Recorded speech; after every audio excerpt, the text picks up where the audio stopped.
প্রধান নির্বাচন কমিশনার এ.এম.এম নাসির উদ্দিনের সঙ্গে রবিবার বৈঠকে বসতে যাচ্ছে জাতীয় নাগরিক পার্টি এনসিপির একটি প্রতিনিধি দল। শনিবার রাতে দলের যুগ্ম মুখ্য সমন্বয়ক ও মিডিয়া সেলের সদস্য খান মোহাম্মদ মুরসালিন এক বার্তায় এই তথ্য জানান। বৈঠকে এনসিপির প্রতিনিধি দলে থাকবেন দলের মুখ্য সমন্বয়ক নাসির উদ্দিন পাটোয়ারি, যুগ্ম আহ্বায়ক এবং পলিসি ও রিসার্চ লিড খালেদ সাইফুল্লাহ এবং যুগ্ম সদস্য সচিব জহিরুল ইসলাম মুসা। এমনটি জানানো হয়। এর আগে বৃহস্পতিবার নির্বাচন কমিশন প্রতীক তালিকায় শাপলা কলি যুক্ত করে গেজেট প্রকাশ করা হয়। তবে নির্বাচনী প্রতীক হিসেবে শাপলার ব্যাপারে অনড় অবস্থানে রয়েছে এনসিপি। এ বিষয়ে আরো খবর নিয়ে নির্বাচন কমিশন থেকে যুক্ত হচ্ছেন ফারজানা আক্তার। ফারজানা, কখন শুরু হবে বৈঠক? আলোচনায় কি কি বিষয়ে গুরুত্ব পাবে সে সম্পর্কে কোনো তথ্য আছে কিনা আপনার কাছে?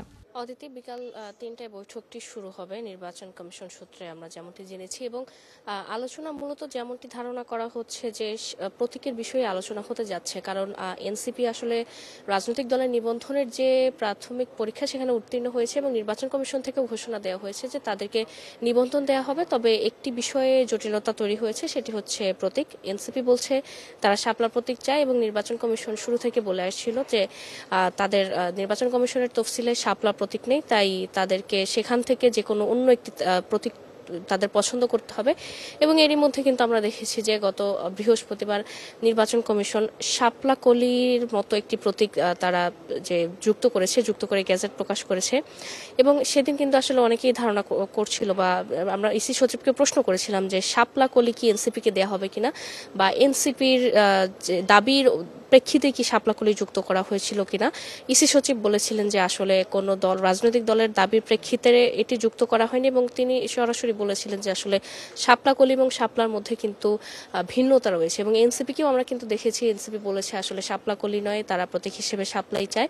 তো তাদের নিবন্ধনের বিষয়টি এখনো ঝুলে আছে এবং নিবন্ধন অল্প কিছুদিনের মধ্যেই দেওয়া হবে। সেক্ষেত্রে এনসিপিকে কোন প্রতীকে নিবন্ধন দেওয়া হবে সেই বিষয়ে আলোচনা করতেই আসলে এনসিপি আজ আসছে। পাশাপাশি হয়তো প্রবাসী ভোটার এবং আনুষঙ্গিক বিষয়ে জাতীয় নির্বাচন নিয়ে আলোচনা হবে। এবং আমরা কিন্তু দেখেছি যে বিগত সময়ে এনসিপির সাথেই যে প্রতীক সেটির বিষয়ে ইসির কয়েক দফা বৈঠক হয়েছে। এ নিয়ে ইসির সাথে কয়েক দফা এনসিপি বৈঠক করেছে এবং তারা বারবারই বলেছে তারা শাপলা প্রতীক চায়। এবং আজকের বৈঠকেও এই বিষয়টি আসলে আলোচিত হবে, বা এই বিষয়টি আসলে প্রধানভাবে গুরুত্ব দেওয়া হবে যে তারা শাপলা প্রতীক চায়। এরপর আসলে এনসিপি শাপলা কলি নিবে নাকি অন্য প্রতীক নিবে, নাকি নির্বাচন কমিশন আবার পরিবর্তন এনে গেজেট প্রকাশ করবে, সেটি আসলে দেখার বিষয়। অদিতি, ফারজানা, আপনি আছেন সেখানে, নিশ্চয়ই এই বৈঠকের ব্যাপারে বিস্তারিত পরবর্তী সংবাদগুলোতেও আমরা জানতে পারবো। দর্শক, নির্বাচন কমিশন থেকে সহকর্মী ফারজানা আক্তার আমাদের সাথে যুক্ত ছিলেন এতক্ষণ।